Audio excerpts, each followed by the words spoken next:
Communication ഇന്ന് നമ്മുടെ ഇടയിൽ ഇല്ലാത്തൊരു സംഗതിയാണിത്. പരസ്പരം യാതൊരു കമ്മ്യൂണിക്കേഷൻസും ആർക്കും അങ്ങോട്ടും ഇങ്ങോട്ടും ഇല്ല.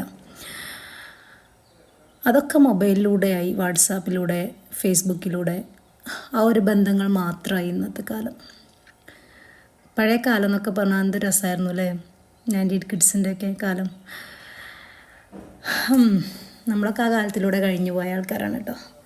അന്നൊക്കെ നല്ല രസമായിരുന്നു. പരസ്പരം കുറേ നേരം എല്ലാവരും, ഞങ്ങളൊക്കെ വൈകുന്നേരമായി കഴിഞ്ഞാൽ എല്ലാവരും സിറ്റൗട്ടിലൊന്ന് ഒരുമിച്ച് കൂടും, കുറേ നേരം അവിടെ ഇരിക്കും, വർത്തമാനം പറയും. അങ്ങനെയൊക്കെ ആയിരുന്നു. ഇന്നത്തെ കാലത്ത് എല്ലാവരുടെ കയ്യിൽ നോക്കിയാലും ഓൺലി മൊബൈൽ. കാലം പോയൊരു പോക്ക് അല്ലേ? മൊബൈലിൻ്റെ ഒരു വരവോടുകൂടി പരസ്പരമുള്ള സ്നേഹങ്ങളും ബന്ധങ്ങളും ഒക്കെ മൊബൈലിലൂടെ മാത്രമായി. ആളുകൾക്ക് മൊബൈൽ എന്നുള്ളൊരു സംഗതി മാത്രം മതി. എന്തായാലും കാലം എന്തെങ്കിലും ശരിയാവുമായിരിക്കും, പ്രതീക്ഷിക്കാം അല്ലേ?